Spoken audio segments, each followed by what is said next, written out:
Hello friend, কেমন আছো সকলে? দেখো চলে এসেছি মামা বাড়িতে। তো মামা বাড়িতে এসেই তো অনেক যত্ন পেলাম। তারপর এখানে এসে আমাকে কোনোই কাজ করতে দিচ্ছে না মামা মামি আর ননদরা।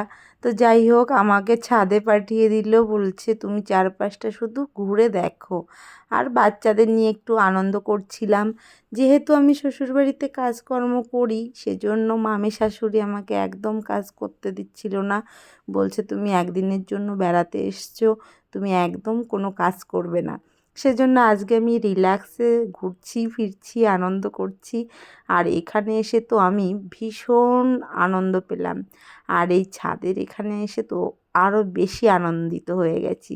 ফুলগুলো কত সুন্দর বানিয়েছে দেখো। আমার মামা কিন্তু ভীষণভাবে যত্ন করে গাছের প্রতি। বাড়ির সকলেই করে, তবে মামা আর একটু বেশি করে মেনটেন করে। কোথায় কি ইউজ করতে হবে সব কিছু মামাই দেখভাল করে রাখে। এখানে আমি বাচ্চাদের সঙ্গে ছাদে একটু খেলা করছিলাম, আনন্দ করছিলাম। আর এই যে আমার পুকুবুড়ির টানেই কিন্তু আমি এসেছিলাম এই বাড়িতে, কারণ আমাকে এতটা ভালোবাসে আর মামি মামি করে পাগল করে দেয়। আমি যতই বারণ করছি আর পাশে যাবে না, তো তবুও যাওয়ার জন্য চেষ্টা করছিল। আর পাশে আর একটা জিনিস দেখাই, মামাদের ঘরের পাশেই আর একটি প্লট আছে, তো ওই প্লটটা মামারা কিনে নিয়েছে। এখানে মামা সবজি লাগিয়েছে। আর আমার শ্বশুরমশাই যেমন সবজি লাগায় সব ধরনের, এখানেও কিন্তু সব রকমের সবজি আছে। পালপাড়া কিন্তু প্রায় শহরের মতোই। তো চারপাশটা পুরো শহর, শুধু বাড়ি আর বাড়ি, কোথাও একটু ফাঁকা নেই বলতে গেলে। আর এখানে মামার এই জায়গাটুকু আছে, সেজন্য মামা ভীষণভাবে যত্ন করে সবজি লাগিয়েছে।